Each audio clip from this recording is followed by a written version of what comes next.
I don't give a fuck ไม่สนว่ามึงเป็นใครเพราะพวกกูเพชรเมโตบีทีนแบดบีทแอนด์ยินเดอะสตูดิโอพ่นโฟ Bienvenue dans Freinage Tardif, votre podcast Formule 1 préféré où on débriefe, on analyse et surtout on regarde là où les autres ne freinent pas. Aujourd'hui, un épisode spécial consacré à Cadillac, le nouveau géant qui va bousculer la grille de la Formule 1. Dans cet épisode, on va plonger dans toutes les facettes du projet Cadillac. Technique, marketing, stratégie industrielle, choix de pilote, coulisses du paddock, et aussi ce que ça change pour la Formule 1 de demain. Donc, Cadillac et Andretti, une alliance qui change la donne. Retour fin 2022. Michael Andretti, il dépose une candidature pour une 11e équipe Formule 1. C'était refusé. Puis, début 2023, Andretti annonce son partenariat avec Cadillac. Et là, les choses changent. Michael Andretti, il a même dit à la presse, nous ne venons pas pour participer, mais pour construire. Mais malgré l'appui de General Motors, la fédération traîne les pieds. Il a la résistance d'autres équipes. Il a des pressions en coulisses. Toto Wolff, il parle même de en valeur ajoutée insuffisante. Pourtant, le projet Cadillac finit par être accepté. Du coup, 2026, c'est confirmé. 11 équipes sur la grille de départ. On va voir qu'est-ce que ça va amener de nouveau pour la Formule 1. Et ce n'est pas juste Cadillac, c'est General Motors. Plus de 150 milliards de dollars de chiffre d'affaires, des ambitions en électrique, hydrogène, le IA de la mobilité. Et pourquoi la Formule 1? La Formule 1 pour l'image, pour concurrencer avec Mercedes, Ferrari, Honda, pour donner un coup de vieux à Tesla sur leur propre terrain.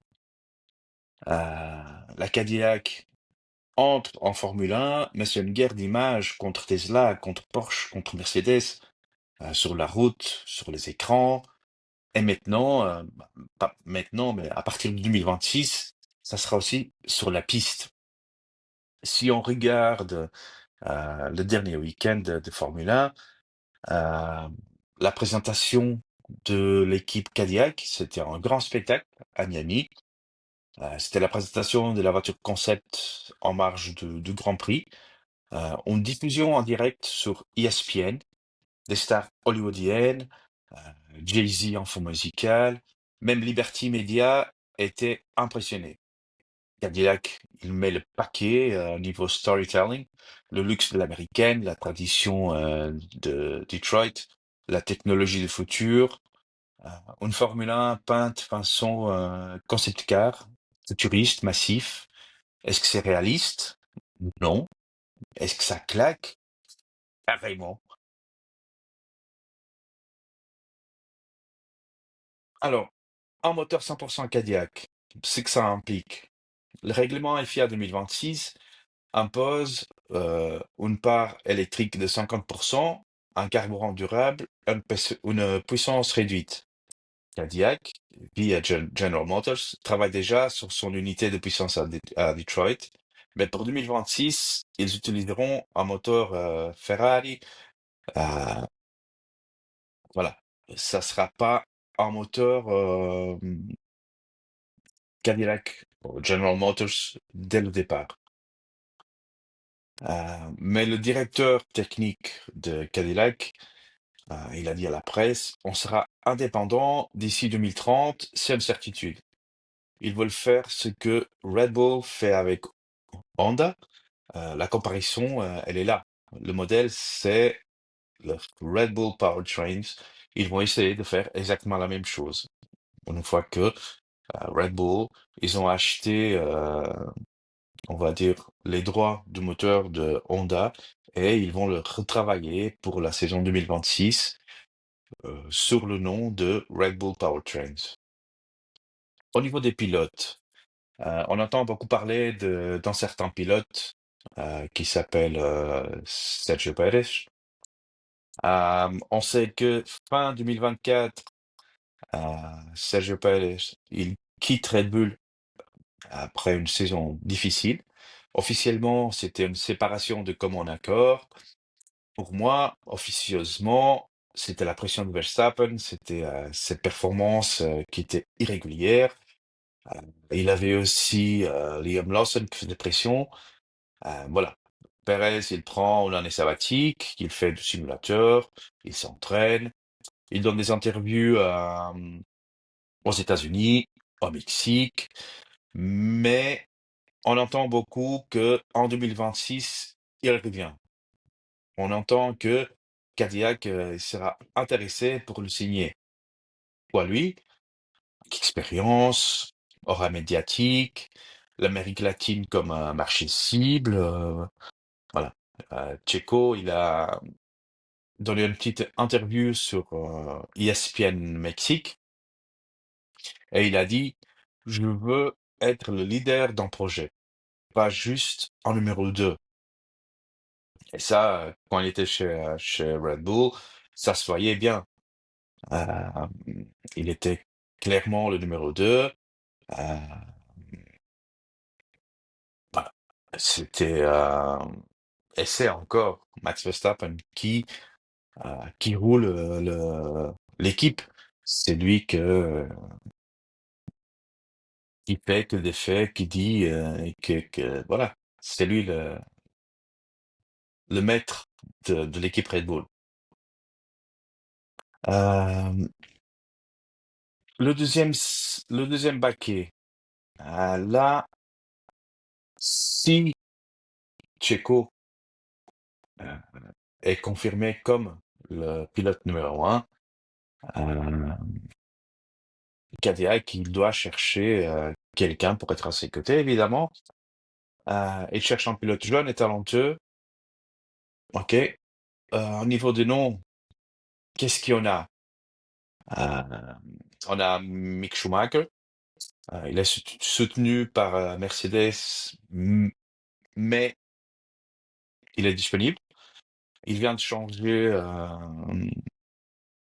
il vient de changer son équipe de représentants et il était vu à Miami pendant la présentation de Cadillac. Est-ce que ça veut dire quelque chose? Peut-être oui, peut-être non. On, on verra dans le futur. Il a aussi Théo Porcher, c'est un talent brut. Il a une formation Sauber.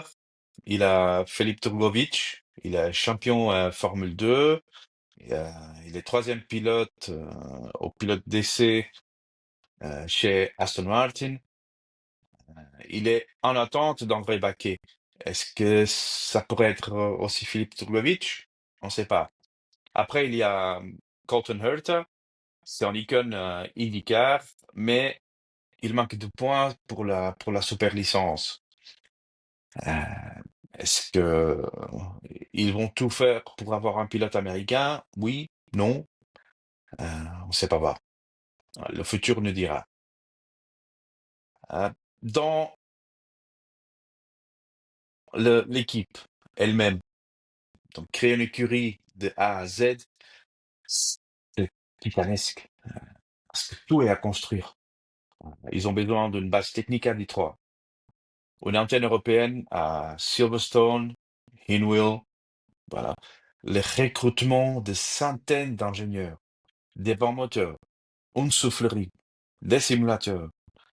Euh, voilà, ils ont comme objectif une voiture prête pour Melbourne en 2026. C'est une chronologie très serrée, chaque semaine compte, mais par contre, General Motors, ils ont les moyens. Donc, tout est possible. Et en plus, les Américains, on sait très bien ils sont capables de l'impossible, ils sont capables de faire des choses que personne d'autre s'attend. Au niveau de l'équipe Cadillac face aux géants, est-ce que c'est un rêve? Est-ce que c'est un mirage? Parce que si on regarde des équipes américaines ou des autres équipes. Il y a eu US F1 que on n'a jamais vu sur la piste. On n'a jamais vu de voiture. Il a HRT, il a Caterham, il a Virgin. Toutes ces équipes, elles étaient disparues sans podium. Et il y a Haas, qui est la seule survivante, mais limitée. Limitée, c'est-à-dire que à partir de 2026, cette équipe, voilà, on ne sait pas son futur. Mais Cadillac, c'est une autre échelle. C'est pas une start-up, c'est General Motors. Une statistique de choc, c'est que sur les 6 dernières nouvelles équipes de Formule 1, donc depuis 2009, une seule est toujours là. Quel impact pour la Formule 1 l'équipe Cadillac elle va amener? La Formule 1, donc, il aura 22 voitures en 2026. Plus d'équipes, c'est plus de spectacle, mais aussi plus de tension pour les droits de TV. Un budget cap plus serré et une logistique surchargée. Toto Wolff, encore une fois, il a dit il faut être sûr que chaque nouveau venu apporte quelque chose. Cette Vasseur, il a aussi dit on n'a pas besoin de 26 voitures pour faire une bonne course. Donc, avec ces commentaires, on dirait que les têtes d'équipe de Formule 1, ils sont pas très, très, très ravis d'avoir des nouvelles équipes qui arrivent dans le paddock. Et après, voilà. 2026, c'est l'année du renouveau. Autre que Cadillac, il aura Audi avec Sauber, Red Bull avec le moteur Ford, Aston Martin et Honda, Ferrari, Mercedes, Alpine, ils sont déjà en guerre de développement. 2026, ça sera le plus gros changement depuis 2014. Du coup, Cadillac, ils arrivent au bon moment, mais il devra tout réussir et très vite. En conclusion, est-ce que Cadillac peut-elle gagner? Cadillac a la puissance, ils ont l'argent, ils ont le savoir-faire. Mais la Formule 1, c'est plus que ça. C'est un sport que humilie les orgueilleux, il punit les imprécis et il ne fait pas de cadeaux aux rêveurs. Cadillac peut-elle transformer un pari osé en succès historique ou est-ce qu'ils vont s'ajouter à la longue liste des mirages américains? Une chose est sûre, on sera là pour le raconter. Merci à tous pour votre écoute. Si cet épisode vous a plu, partagez-le, commentez et mettez en like sur Spotify, sur YouTube. Ah, voilà. On peut toujours discuter, envoyez-nous des messages, posez-nous des questions. On se retrouve très vite pour un nouvel épisode de Freinage tardif. Et d'ici là, restez sur la trajectoire, mais freinez tard. ไม่สนว่ามึงเป็นใครเพราะพวกกูเพชรเม็ดโต